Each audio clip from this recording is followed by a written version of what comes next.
Dan kita akan melihat ini, menelusuri lebih jauh tentang makam Habib Keling ini, yang diduga dan banyak sementara pihak yang menyaksikan bahwa ini tuh benar-benar makam Habib. Nah, ini Mimin yang kedua kali ini ke sini. Yang pertama kali sekitar 6 sampai 7 bulan yang lalu. Dan sangat minim data serta masih membingungkan. Tidak banyak orang yang tahu tentang siapa itu Habib Keling.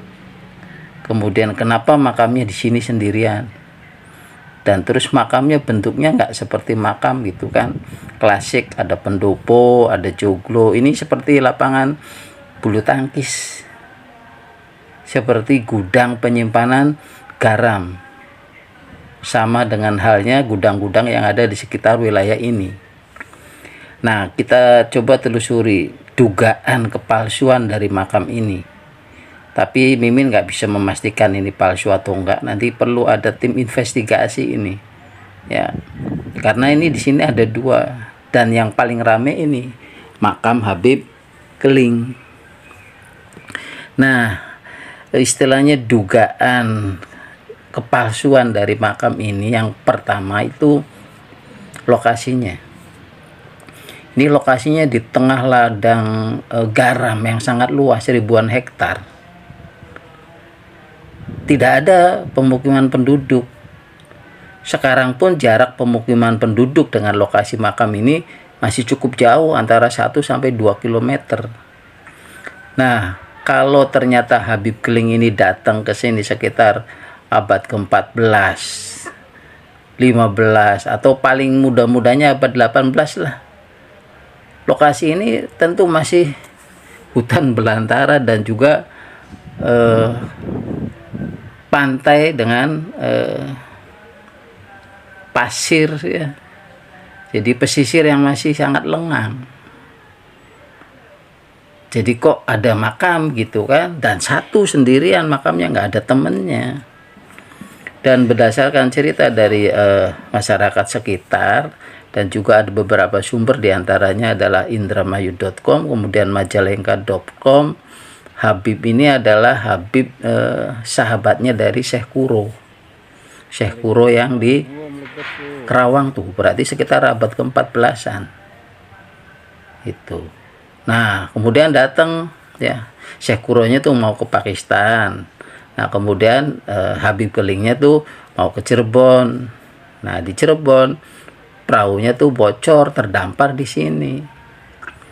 Nah, kalau terdampar di sini, kemudian juga istilahnya dia seorang Habib, seorang penyiar agama Islam, tentu kan ada muridnya, paling nggak ada pengikutnya lah. Dan kalaupun dimakamkan di sini, ya ada temennya makamnya. Tapi ini si makamnya sendirian, kasihan, single parent. Nah itu, jadi lokasinya ini yang agak sedikit mencurigakan. Di tengah pesisir, di ladang garam, ujuk-ujuk ada makam. Kemudian yang kedua, kesaksian dari beberapa pihak masyarakat sekitar Kerangkeng. Jadi diantaranya yang ada sudah di Tangerang, itu berdasarkan komentar yang ada di channel Mimin di konten yang pertama tentang Habib Keling, bahwa dulu di sini tuh nggak ada makam. Di sini tuh adanya tuh pohon randu. Tahu pohon randu? Pohon kapuk, 2 buah, 2 biji pohon. Dan pohon itu istilahnya digunakan oleh nelayan Kerangkeng itu sebagai mercusuar alam. Jadi kalau mau mendarat ke sungai, ya, kemudian ke pelabuhan perikanan tuh melihat tanda 2 pohon randu itu, oh berarti udah sampai di posisi Kerangkeng, sudah sampai di Indramayu dan lain sebagainya. Jadi sebagai mercusuar alam. Jadi hanya ada 2 pohon randu di sini tuh, nggak ada makam. Kemudian yang berikut, di sini tuh tempat gogo ikan. Apa gogo ikan tuh? Jadi mencari ikan dengan tangan kosong tanpa menggunakan alat bantu, kail, pancing, kemudian jaring gitu kan, atau alat-alat yang lain. Jadi menggunakan tangan kosong. dan mereka orang asli dari daerah Kerangkeng, jadi tahu persis wilayah ini. Kemudian juga di wilayah ini banyak tumbuh rumput teke, rumput yang bonggolnya gede tuh, dan itu biasa digunakan untuk emping. Jadi ditumbuk seperti melinjo, kemudian dikeringkan, digoreng, dan rasanya enak, maknyus. Jadi sahabat Mimin, ini banyak yang orang daerah situ ya gogo mencari ikan karena banyak ikan, termasuk ini pesisir dan juga ada sungai, dan juga mencari rumput tike, jadi tempat bermainnya, dan nggak ada makam tuh. Sekitar istilahnya 30 lah 40 tahun yang lalu, ini tuh ada baru sekitar beberapa tahun lah terakhir. Nah itu yang kedua ya, tentang lokasi. Kemudian juga bahwa dulu di sini tuh nggak ada makam, adanya pohon randu. Kemudian yang ketiga, beberapa dugaan kejanggalan, yaitu masyarakat di sekitarnya tuh tahu bahwa di sini tuh makamnya Habib Keling gitu. Tapi semua yang tahu tentang lokasi makam Habib Keling, semuanya kalau ditanya siapa itu Habib Keling, asalnya dari mana, dan dalam upaya apa ada di sini tuh nggak ada yang tahu, termasuk juru kuncinya. Jadi saya nggak bisa jelaskan, takut salah gitu. Terus Mimin kan nanya, terus kalau misalkan bertanya asal usulnya ini tentang sejarahnya, biar nanti istilahnya sebagai bahan ilmu pengetahuan, saya mesti bertanya ke siapa? Siapa yang bertanggung jawab terhadap makam keramat ini? Nah, beliau nggak bisa memberikan jawaban.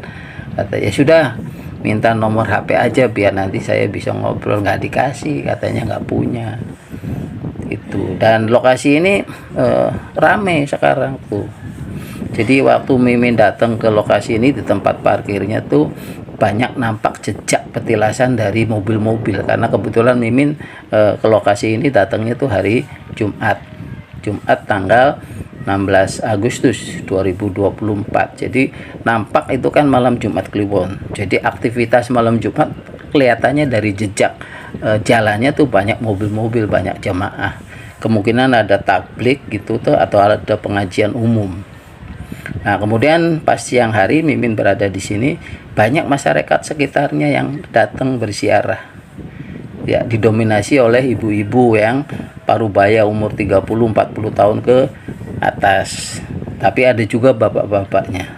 Dan nampaknya mereka sebagian besar sudah saling kenal.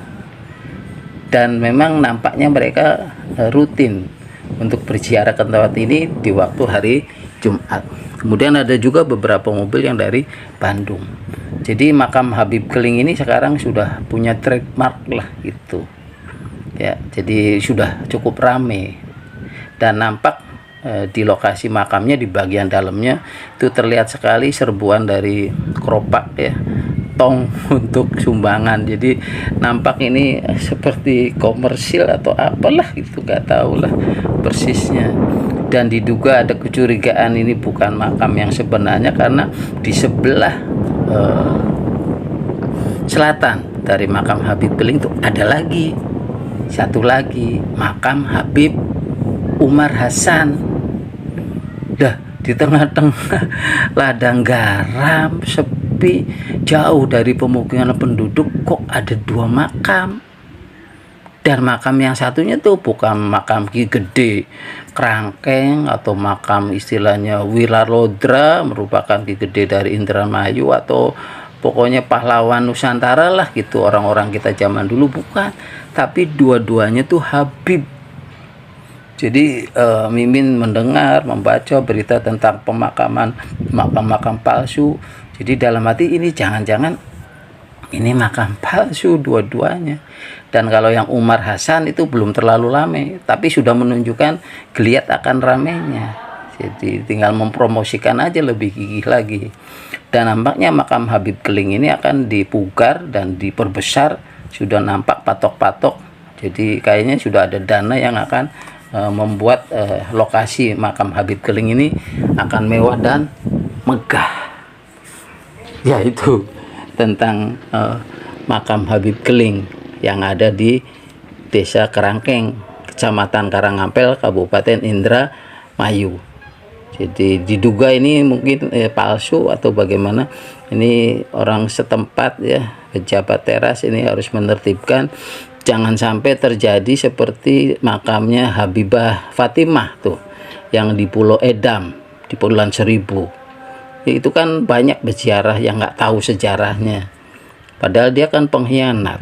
Ia memang ratu, sempat menjadi ratu di Banten, tapi ratu karena nafsu. Dia bukan bagian daripada keluarga Kesultanan Banten, tapi dia masuk menjadi antek Belanda dan menjadi ratu. Kemudian terjadilah pemberontakan karena kepemimpinannya semena-mena, sampai timbul peristiwa yang disebut geger itu Cilegon, masyarakat berontak.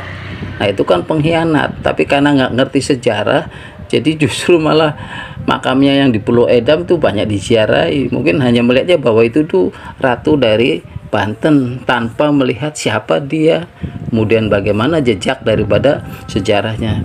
Disinilah pentingnya pengetahuan sejarah, dan masyarakat kita jangan asal rame ziarah tapi tahu asal usulnya, sehingga apa yang kita lakukan benar-benar istilahnya hikmat dan juga istilahnya tepat. Kurang lebihnya mohon maaf. Begitulah tentang makam Habib Keling edisi kedua, yang sampai edisi kedua tidak banyak data yang bisa diperoleh, baik dari data pustaka maupun juga dari informasi masyarakat setempat. Ya, kurang lebihnya mohon maaf. Terima kasih. Wassalamualaikum warahmatullahi wabarakatuh.